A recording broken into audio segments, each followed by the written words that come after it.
Drivers, start your engines!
Drivers, to your cars.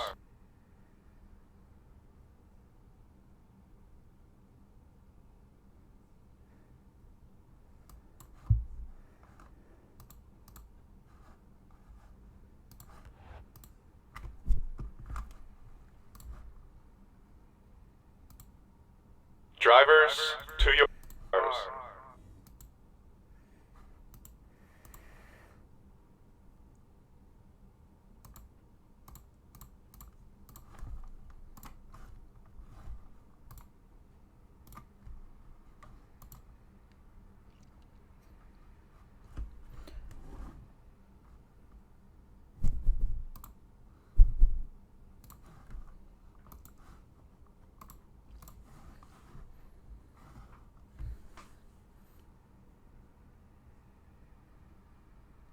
Welcome to the Modern Stock Car Cup Tour. Here this afternoon we have race number 13 out of 26 from Texas Motor Speedway. It's the final race of the first half before we go to the All-Star race at Bowman Gray Stadium.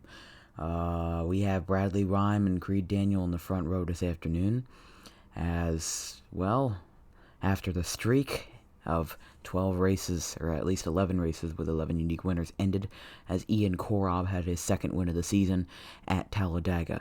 We'll see if the streak is no longer, but we'll see if we have a unique winner today or if we have another repeat winner. Drivers, start your engines! With that, let's take a look at the starting lineup.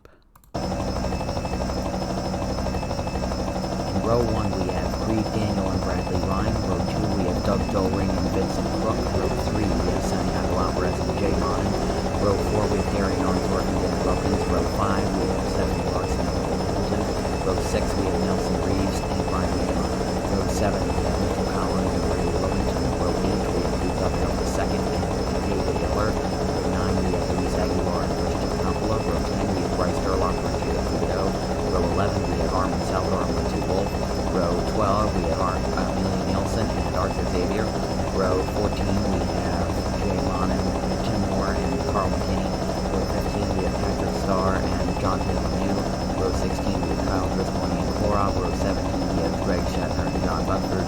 Row 18, we have Ethan Mitchell and Dakota Bennett. Row 19, we have Wade Driscoll and Chris Rose. Row 20, we have Jay Bird and Chase Buck. Row 21, we have Jamie Boyle and Andrew Peters. And row 21, we have Augusta Papageorgis and Ferris Floyd. So here in race number 13, it's the last race of the first half. We have 67 laps of racing here from good old Texas Motor Speedway in the AT&T 500. The pace car comes off of turn number 4. Bradley Rhyme and Creed Daniel on the front row here in the race number 13. We have a green flag. Creed Daniel jumps out in front as Bradley Rhyme starts to fall back. Dolring trying to make an advantage of the best opportunity he can get. He's currently running second.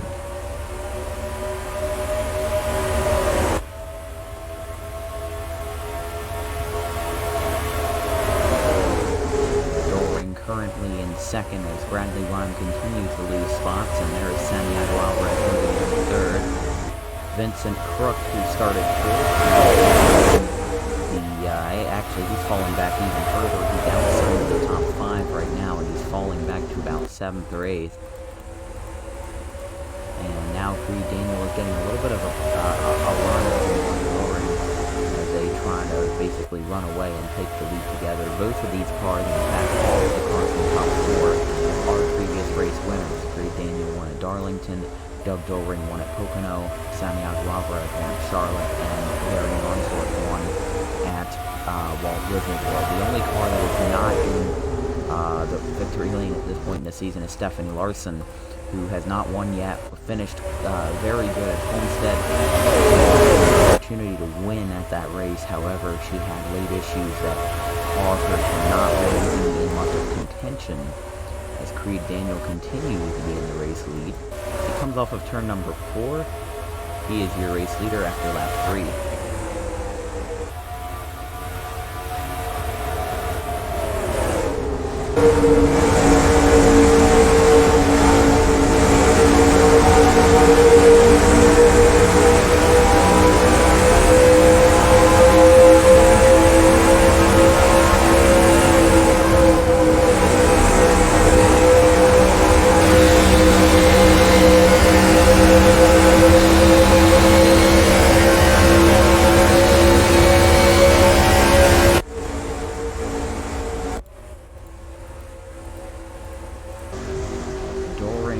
Alvarez and Daniel are trying to give a little bit, it's right now it's single file train racing. However, if one of them makes a move on the other, they could have a lead change here early on in the race as Doug Doering does peek to the inside for 28. And Doering is there, coming off of turn number 4.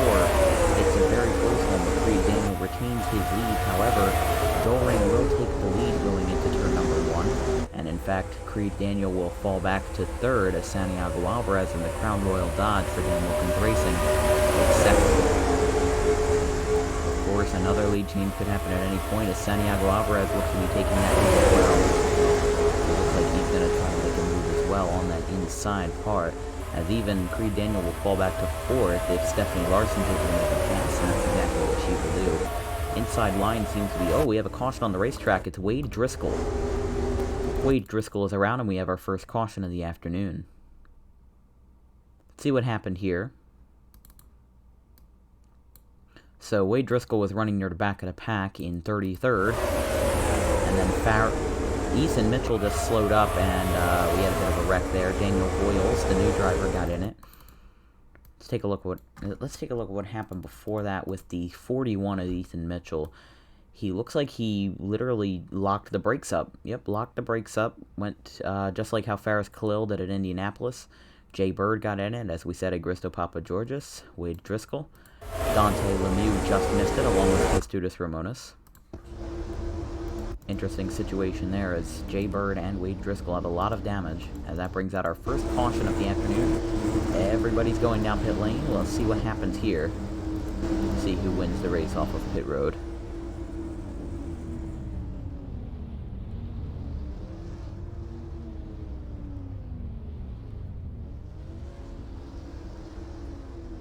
I have a feeling Doering is going to get the advantage. Either him or Alvarez could have equal shots at possibly winning the race off of pit road. And it will be Doering who jumps out in front of Alvarez and wins the race off of pit road. And Creed Daniel even losing some spots here, going down to 5th. We are under caution from Texas Motor Speedway. We'll be right back after this.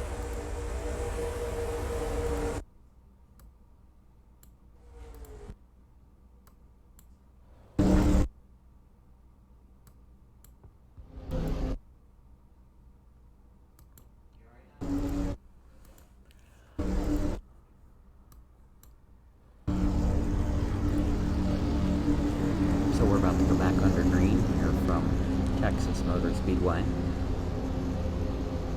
Doug Doering, your race leader, followed by Santiago Alvarez, Stephanie Larson, Creed Daniel and Gustav Adolf II. Luis Aguilar, Dan Wilkins, Nelson Reeves, Mitchell Collins, and Darian Arnsdorf make up your top 10.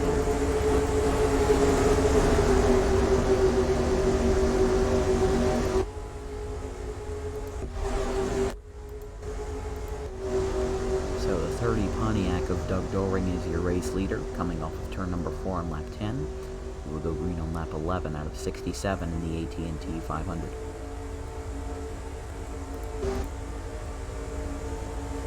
Green flag.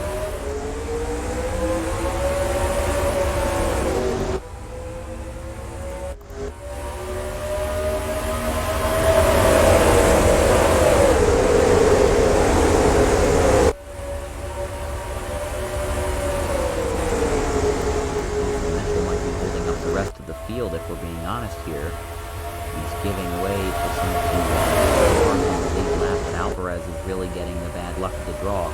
As there's a little bit of tension there. Nathan Mitchell almost turned the 16 of Alvarez. There's a lot of overall tension in the trial going beyond here in the AT&T 500.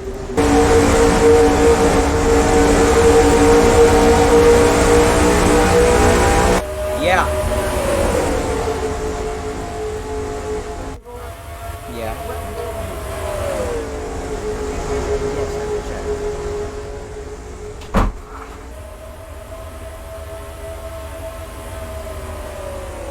That's a little slackness.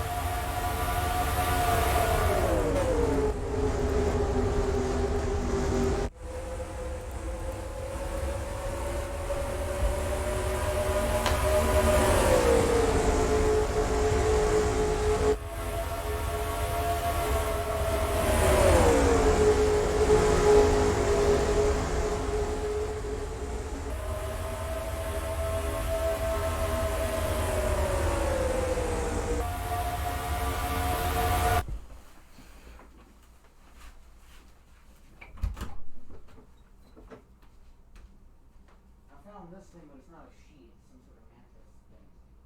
It's a mattress cover. Do you have one on your bed now? I have one on my bed, yes. Alright, take that one off and put this one on. Okay. Because it's dirty and needs to be changed. I didn't ask questions. You gave me a disapproving look. No, I gave a look that I was trying to record, but Didn't do it after you're recording. You have to communicate, Mom, I'm in the middle of recording. okay. So set it on your bed and you can change it later. Okay.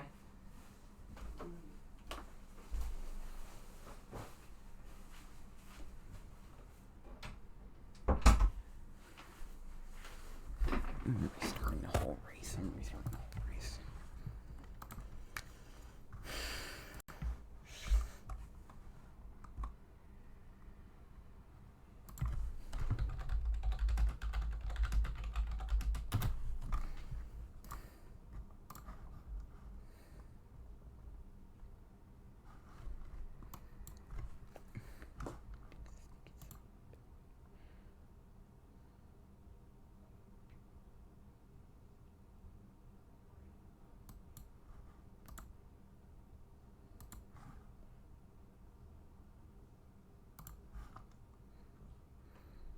Welcome to the Modern Stock Car Cup Tour. This afternoon we have race number 13 out of 26 from Texas Motor Speedway in the AT&T 500.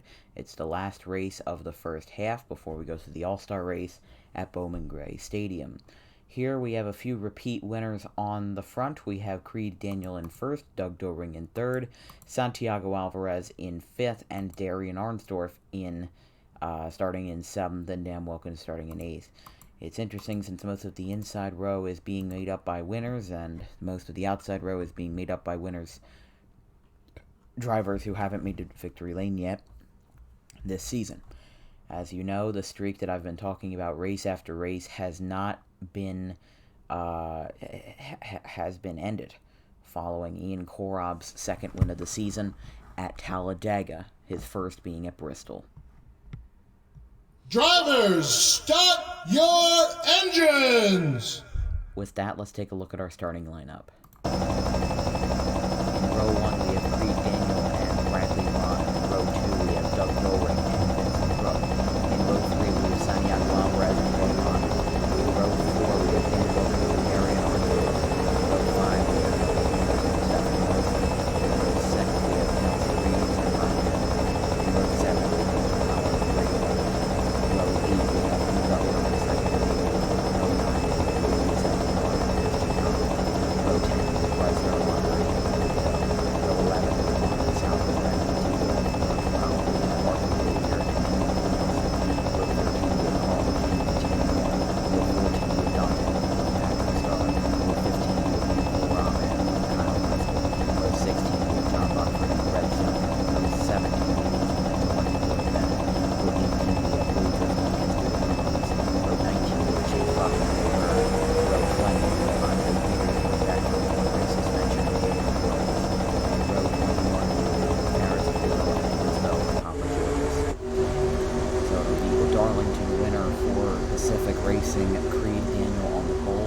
Texas Motor Speedway.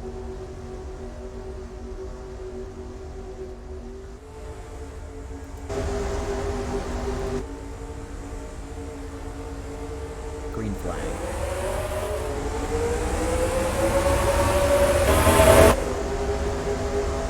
Creed Daniel jumping out to the lead of Bradley blocking that entire line below him. He's in second. Vincent Crook also getting a good run at the corner, putting himself Doring as well, trying to get a run as a middle field. They're starting to go single file, although most of the mid-pack is moving to double file racing. They go into turn number 1 more time. Now closer to the 28 Toyota of Creed Daniel. They have a good run for them.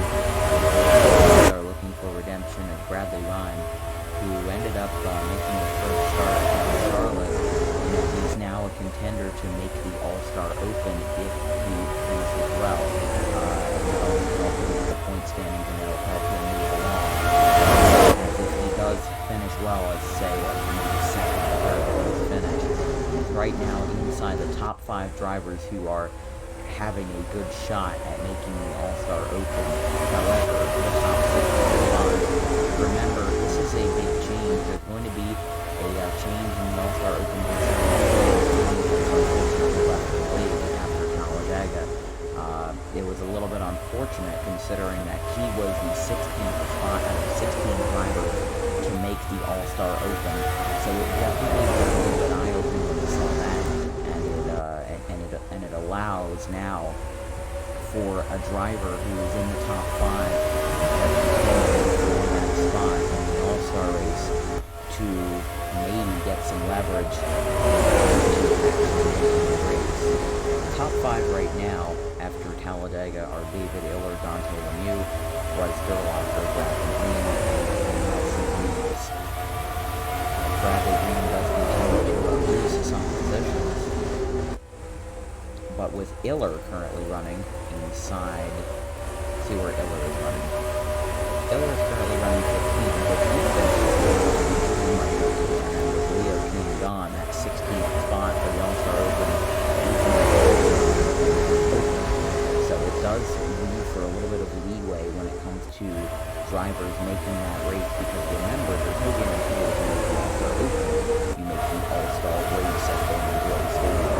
So you just have to really fight here. It's not the most important race of the year, but I'll tell you who it is really important for. Gary Armstrong. Gary Armstrong has had one of the best seasons in a long, long time for this league. Races, 8 of them have resulted in top 5. Now remember, he also was 8 top 10s. So in every race that he's finished within the top 10, he's also finished within the top 5. He's basically more like a checkers and runners sort of person. He gets a top 5 or wrecks out, because he wrecked out at Pocono, he wrecked out at Daytona, finished 1 lap down at but also wrecked at, I believe, it was Indianapolis. 8 top 5s this season. So even though he's outside of the top 5 right now, we'll see with pitting that will probably happen soon. It will be interesting to see what they will do in terms of how they will assess their strategy going forward. Gary and Armstrong put through a box, so they really know what they're doing when they have to hit.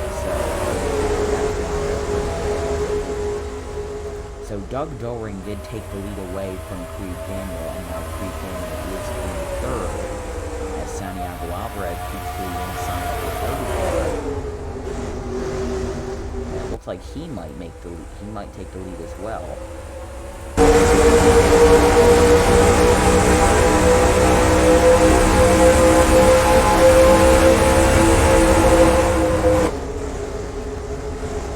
Doring goes back into the lead.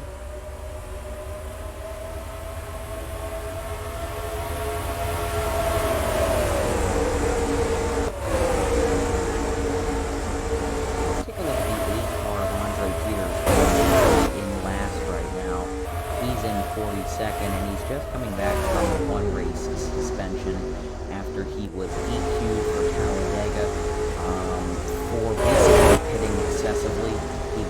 dumping debris all over the racetrack, and they were refusing to just go to the garage and deal with it there. They kept going on pit road and making minor adjustments and then going back on the racetrack. Not even completing a full lap, but they would just quite literally go and they would just go and do whatever, and then go from there.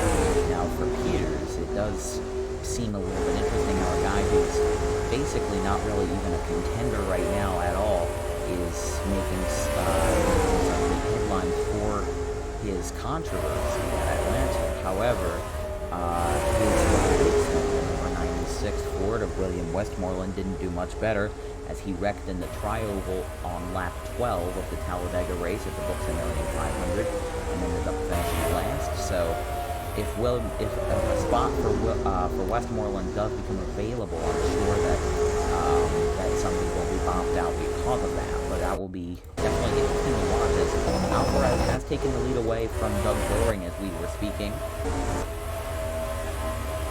So on lap 13, he is the race leader. Doug Doering second, Friedland third, Vincent Brooks fourth, Jay Monahan fifth, Gary Northworth sixth, Bradley Reams seventh, Dan Wilkins 8th, Stephanie Larson 9th, and Brady Wilmington in the top 10. For Brady Wilmington, considering that he had a flex seal paint scheme bad luck after flipping at Pocono and having a bad crash at Indianapolis and finishing last at that track.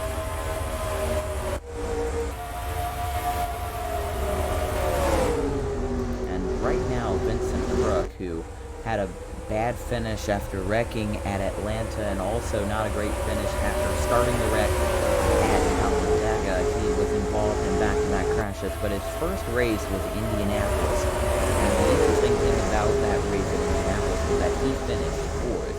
Now he's in fourth again, and you'll have to wonder, for a guy who quite literally has no experience in the league, this is his second race in just like, I think this is second in 5 races where he has ran inside the top 5 throughout a good portion of the race, and it's definitely interesting with the whole situation going on. He's going to try to dump down the inside line and try to block the 60.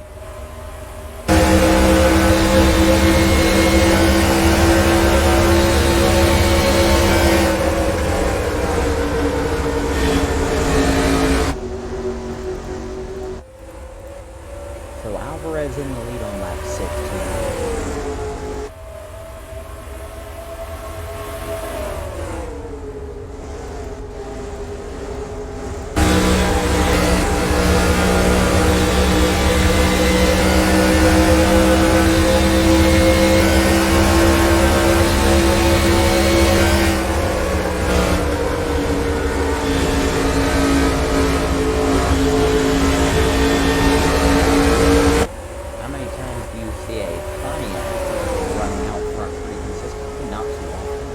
Doug Doering is with Tatum above racing, some of the best equipment out there. You can imagine that their system is somewhat working.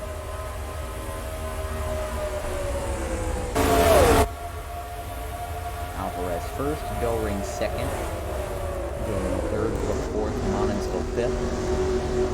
Arnsdorf is in sixth. It makes it a little bit interesting considering what we know. Arnsdorf finishes inside the top 10, also finishes inside the top 5, and I just find that pretty interesting, if you ask me, the fact that they were able to do that, as it looks like we might have another lead change back to the stripe, and it's Doug Doering who goes leader. So Alvarez and Doering are really battling it out right now for first. It's a Pontiac versus a Dodge, and then yeah, it's inside the top 10 right now. The manufacturers are pretty interesting with it, at least. Pontiac, Dodge, Toyota, Ford, Dodge, Ford, Toyota, Dodge. I only counted one Chevy. Oh, we're going to see some green flag pit stops. So Doug Doering goes to pit lane along with most of the leaders, and Ryan Adema. 92. Well, regardless, Ryan Adema is going to have to serve a penalty. because he went way in front of everybody. He tried slowing down and then not only missed the commitment cone, but came in the pit lane at 110 miles an hour. So he will be making his pit stop, but also serving a huge penalty for the 92 of Ryan Adema, and the officials will assess whether that is a penalty large enough for a DQ or a one lap penalty. We'll have to see. Coming off of pit road now, it is Doring beating Alvarez off. I mean, most of the guys were on pit road anyway. Everybody was basically already there. Not really much conflict or controversy, except for that whole deal with Ryan Adema. That was a really, really bad incident right there. That does not look good for him. He is going to be sitting there for a while as he finally does leave pit road. That he goes from 9th to possibly last after that. That was a rather, I don't want to call it stupid, but yeah, that was a stupid move for him to slow down. Not only start to slow down, yeah, he didn't start to slow down until after green flag pit stop, or after the commitment cone. And not only did he miss the commitment cone by a whole few feet, he also came in not only on the wrong side, but at 110 miles an hour. Really bad penalty for Ryan Adema there. And the officials will assess on whether to add any other penalties for that purpose. As Wade Driscoll is also being held on the lane, I wonder if there's a penalty there as well. He's the only other guy on pit lane. If you take a look, yeah, he's the only other guy on pit lane.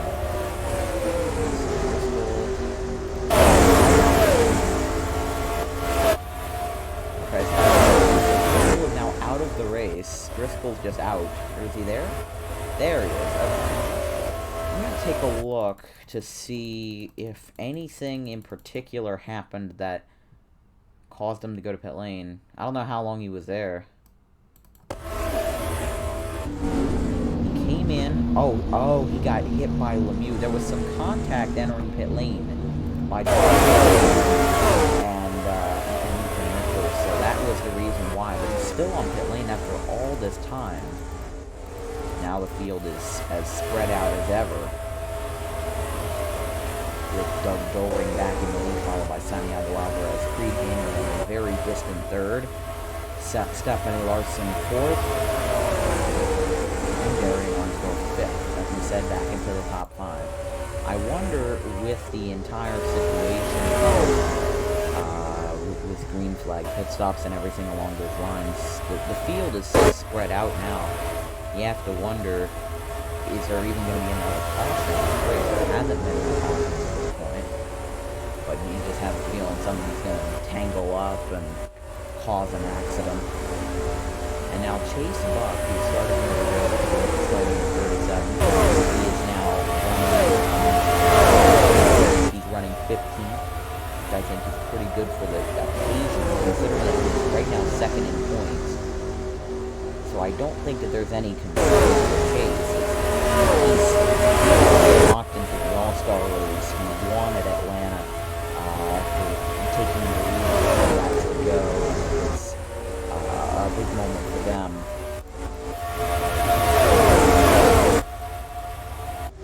We can see here Stephanie Larson and Gary Arthur are basically battling for the 4th position. Larson getting the advantage and going on the outside line, and she's able to go overtime. You can see Luis Aguilar running in 6th, and that goes the team's team there, made by our good friend Kesby Reyes, but going back out in the lead here at Texas. Remember, any car that has already won a race this season has finally Wade Driscoll headed off the pit lane. Really, really interesting there. However, one of the interesting things that I've learned is that if you win a race, you are automatically locked into the All-Star race, so you don't have to go through fighting the All-Star race. Because Ian Koron is in the top 20 in points. He's started 8 races out of 13 so far, because he made his debut at Charlotte and has been sticking around ever since. So it's interesting to see how, for somebody like Doug Doring, he made a debut at Charlotte, and he started 8 out of 13 races so far. It makes you wonder, like, if they hadn't won that race, how good would they be at making the All-Star race or even the All-Star Open? Because there's only four drivers who are expected to make the All-Star race without actually winning a race. One of them being Jacob Thibodeau, who, as we take a look at this lapped car here, I think he's going to get around the 21 of a million.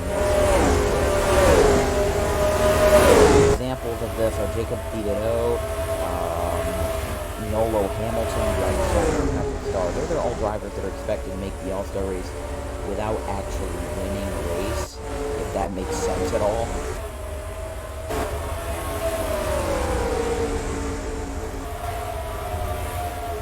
So I wonder, some of those cars in front, if they will make an impact. But Jacob Thibodeau is running 28th right now, not even really close to the action.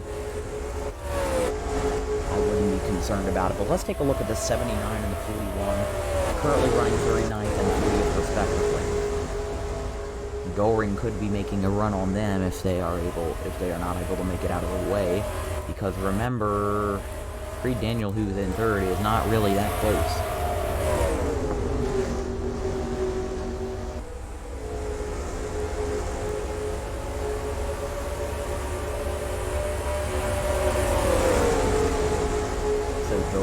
Gets on the inside of the 41. He's going to try to pass here. But Mitchell comes down and he'll block. Alvarez and Doring are far enough apart that if one of them gets caught up, I don't think it'll influence too much. As Doring passes Mitchell. And now he's really only got to worry about Dante Lemieux in the 79. Difference. Or no, yeah, I thought he was going to not really let up much of a fight, but he is going to block the Pontiac of Doug Doring, and he leads the lap again, so on lap 33. Doring is in the lead, followed by Alvarez, and once again, Creed Daniel still remaining in a steady third. And Jay Monin giving Stephanie Larson a little bit of a push. The 60 and the 93, even though they are not teammates in any way, they're trying to work together and they're trying to make the best of what they have, which I can't guarantee is too much. Larson on the outside, Monin on the inside. Headed back to the stripe, Monin takes the position away from Stephanie Larson and he moves up into the 4th position. That's an interesting move there. He did almost a little bit of a crossover to get Monin into that spot, and now he's able to essentially block the 93. However, he's not out of the woods yet. He's got to make that pass clear. And Larson is staying persistent on his right rear quarter panel, or at least near it. He is able to clean that pass off and clear the 93, and he is now solidly in 4th. Now coming up is the 07 of Ian Korob. A little bit surprising here since Korob is the only multi-race winner of the season, but this is just not his day. He's 38th and he's still on the lead lap, but I don't think that'll be for long as Alvarez and Doring are approaching.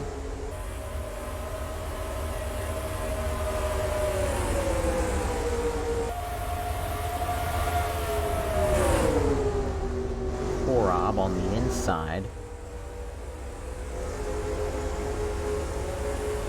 So Alvarez now in first, actually, as Doring maybe trying to make a little bit of a move. Korob won last race at Talladega, and he also won at Bristol, so he won two races in the last 3, and now he's in 38th and is about to get lapped by Santiago. Unless he's able to make the block off the corner, which he essentially will. He's staying on the outside for right now, but now Doring and Alvarez are going to go at it as they clear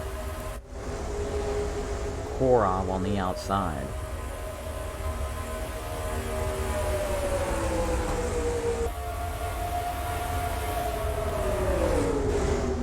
Because right now, if the first half were to end today, which it does. The drivers who will make the All-Star race would be Arnsdorf, Bach, Wilkins, Papa, Georges, Adama, and the second. Korab, Salvador, Doring, Thibodeau, as I think Doug Doring's going to pit lane. That is correct, Doug Doring going to pit lane. I cannot catch a break here. Here we go. Doug Doring's going to pit lane early. He's, I believe, the only other driver on pit lane. Yes, he is the only man on pit lane. He fell a lot of spots because of that. However, since he's starting near the front, he's going to have a bit of an advantage when it comes to the pit stops, but he is pitting early. It's Jay Bird 34th, Andre Peters 37th, and here comes some more guys on pit lane. Linty Wolf, Daniel Voiles, Ryan Adama, who is currently 40th. Linty Wolf 38th.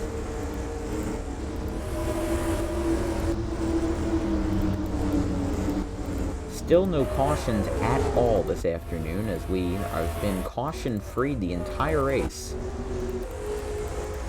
Right now, they are scoring the race leader as... Who are they scoring the race leader? They're scoring the race leader as Creed Daniel, which I find very interesting.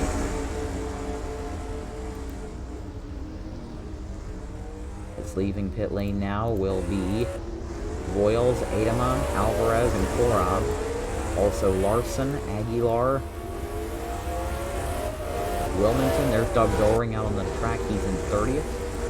You wonder if that basically killed his day because of how he's running. He was running so well, and that was basically ruined because of it. Oh, he almost basically got taken out by Alvarez trying to come out onto the track in an aggressive way.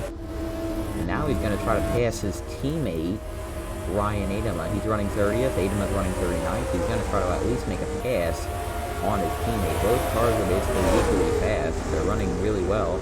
Both of them have almost the exact same fast lap, except Adama's is 0.2 of a second slower.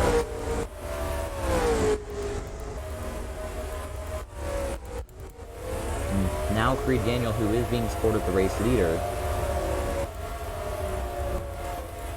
We'll see if they make a change here. They are scoring David Iller as second right now, by the way. Doring now is being scored as third. That's interesting. Andre Peters, who is one of the slower cars on the racetrack today, basically holding up the 92.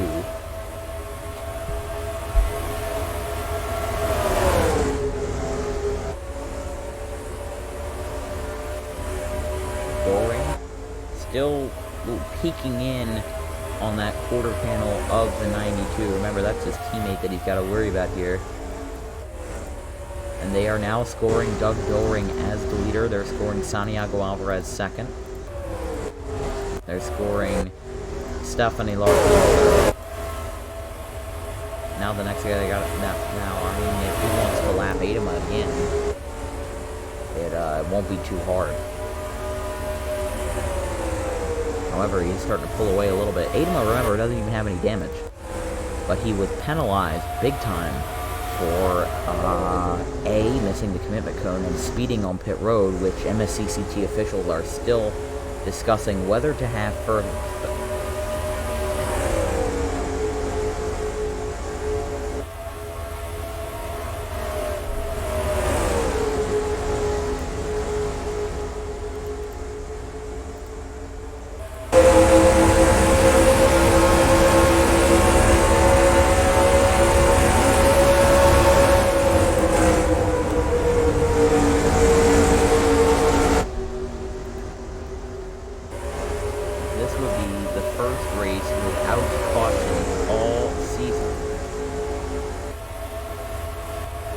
If anything were to happen or not to happen. Wade Driscoll going down pit lane again.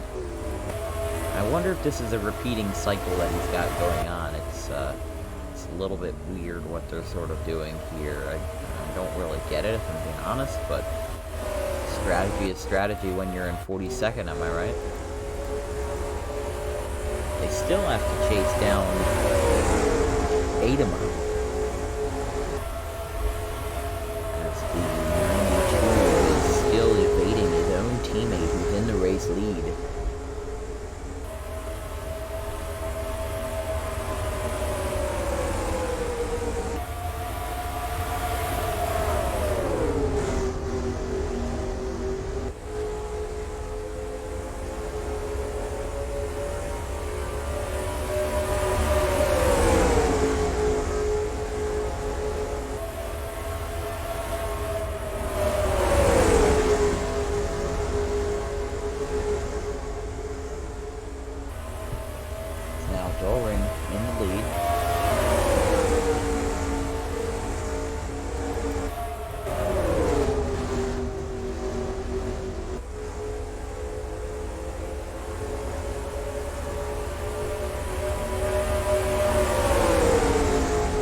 try to pass Jay Bird, and they will. Well, I wouldn't say successfully, but... So where's the 78 car right now during all of this? Yeah, now he's up to 41st. Did somebody exit the track?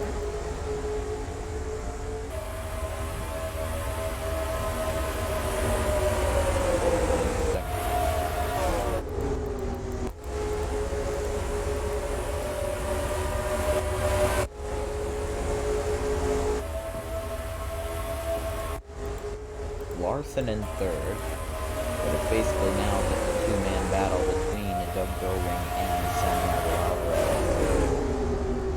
As we close out the first half with a rather large snooze fest.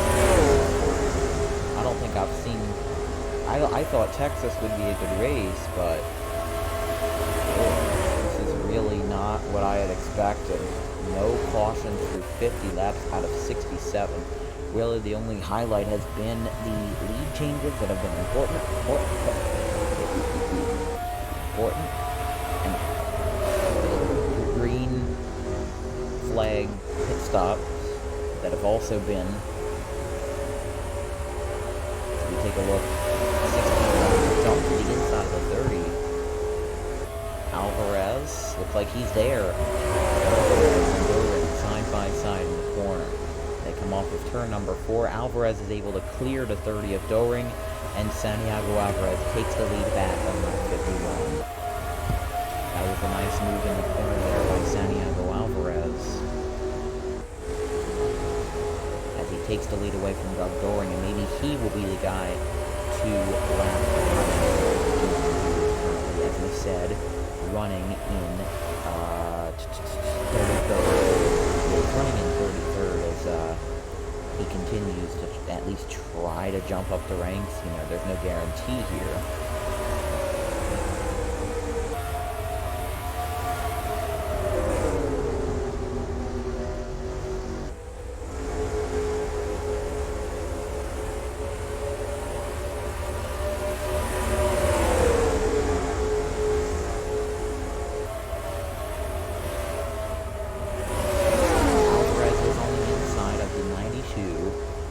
Try to make the move coming off of turn number 4, and he will do just that. He will lap one on lap 54. Just under 15 laps to go here from Texas Motor Speedway. Your race leader is Santiago Alvarez, followed by Doug Doring. Stephanie Larson all the way back in third. Creed Daniel, Luis Aguilar in your top 5. Tim Moore, Bradley Ryan, Jay Mon, Chase Buck making his way up to the top line in 19. Really interesting for Chase Buck, who's somebody blowing up. Jay Bird is blowing up. Yep, Jay Bird is just like that out of the race. Jay Bird decided to not have a good time. Let's take a look.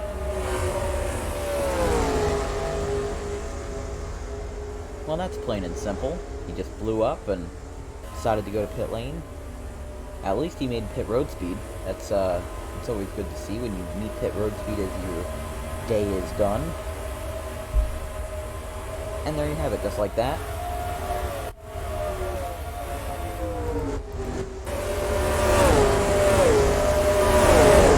As now Alvarez and Doring are once again side by side. Going into turn number 3, Doring is able to almost clear Alvarez. The question is, will he be able to clear him here coming off the corner? And he will. So Doug Doring is able to clear Alvarez from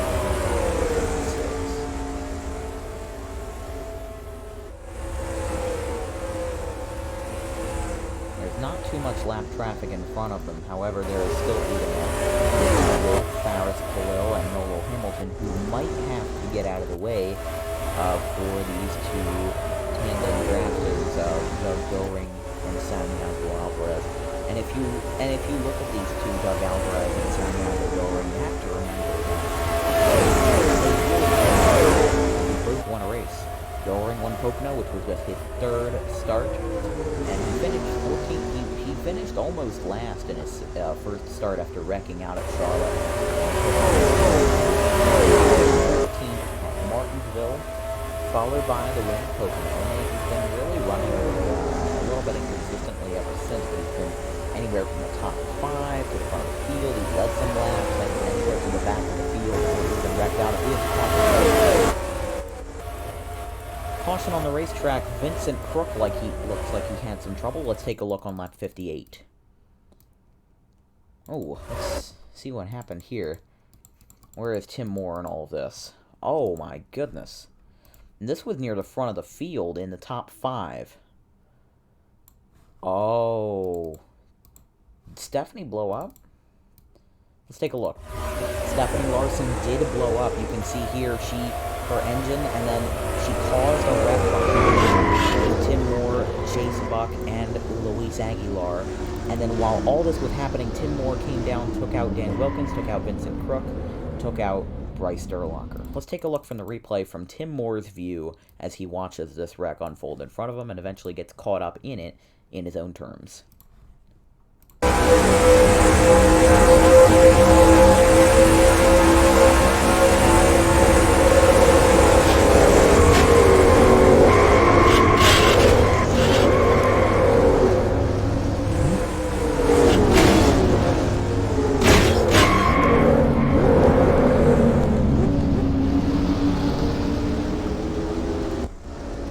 Just a really weird crash considering that the 93 blew up and then the 55 and everybody else got taken out along with that. Speaking of the 55, let's take a look at Luis Aguilar's cockpit. Finally,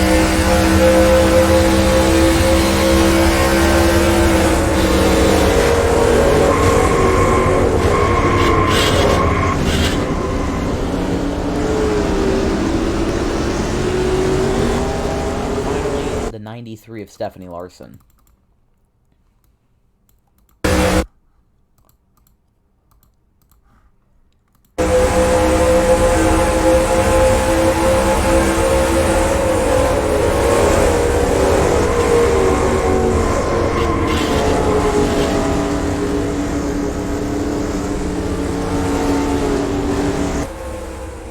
Well, there you have it, folks. Stephanie Larson getting some work done on pit lane. But finally, we have our first caution as everybody's going to go to pit lane. Looks like everybody's going to go to pit lane. No, not everybody. Oh, my apologies. Not everybody. The actual opposite.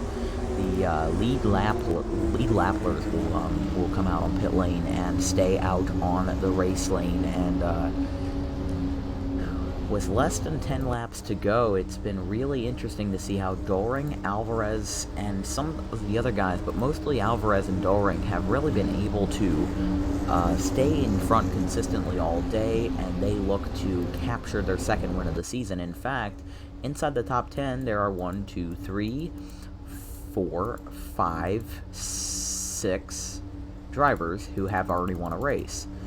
Doring, Alvarez, Daniel, Doring, and Arnsdorf and Doring, and they've really all, and Salvador as well, they've all really had a good opportunity as we are on lap 61 out of 67. Some of the guys are leaving pit lane now. They transition back out onto the track. Really interesting crash that we saw there involving Moore, and there's Thibodeau, who was, at the time of the start of the race, 3rd in points. However, I would assume that that would completely change now that he is completely out of mind on pit lane. And now, Brady Wilmington having some issues, or will he go to pit lane? Let's see what happens here. Brady Wilmington will go to pit lane. Interesting to say the least. He's the only guy on the lead lap basically defecting from the field and going on pit lane. We'll see if he has some issues or if he'll be staying in the race but just going on pit lane 1 lap late. And the pace car lights are off, which means that we'll be going green next time by. So let's watch as this entire field essentially passes by. Wilmington is getting some tires and some gas in the car.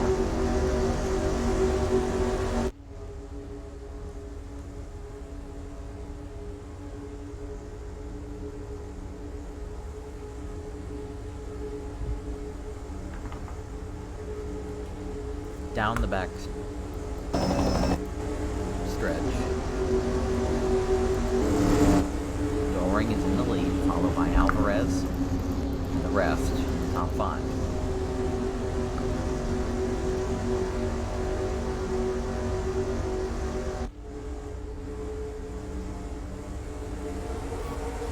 Pace car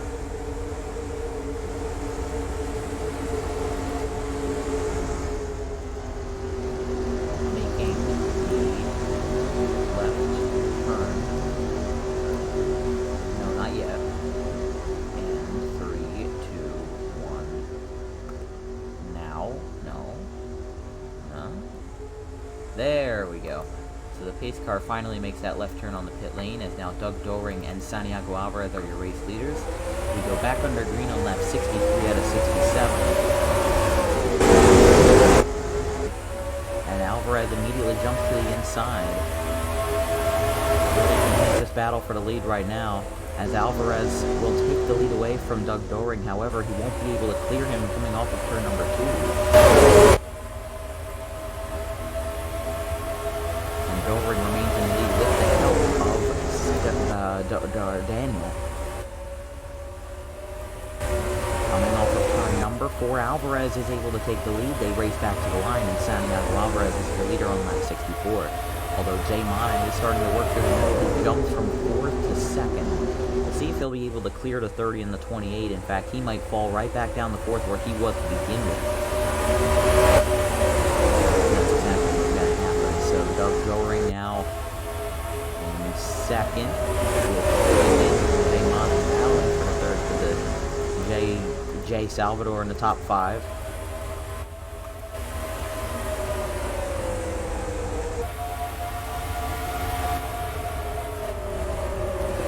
Now even Armin Salvador is getting a little bit of a run as well, with 3 laps to go as we cycle through the field.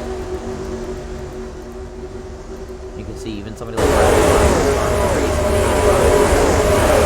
and he's really just sort of inconveniencing himself. There goes Kęstutis Ramonas down pit lane. And Alvarez is going to go to pit lane. Alvarez is going to go to pit lane as the race leader. Doring takes the lead with 2 laps to go. Oh, you have to be kidding me. That is insane. The race leader goes to pit lane with 2 laps to go, along with some other guys. This could be something along the line of Watkins Glen. You saw the leaders go to pit lane on the last lap. Oh boy. Will Doring go to pit lane?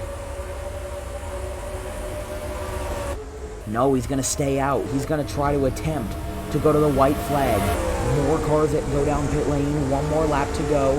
He will beat Alvarez off the track, as now it is him and Jay Monin battling for the 1st position.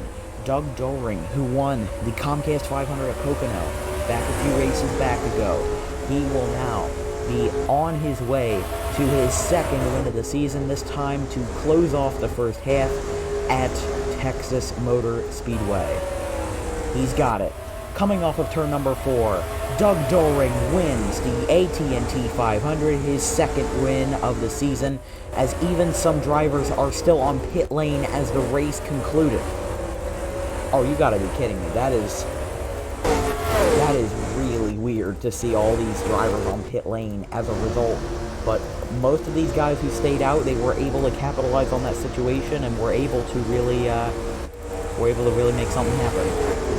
So Doug Doring gets his 2nd race win of the season, with Jay Monin finishing 2nd, Creed Daniel 3rd, Gustav Adolf the 2nd, 4th, and Dakota Bennett 5th. We'll see you guys next time for the All-Star Open and the All-Star Race at Bowman Gray Stadium.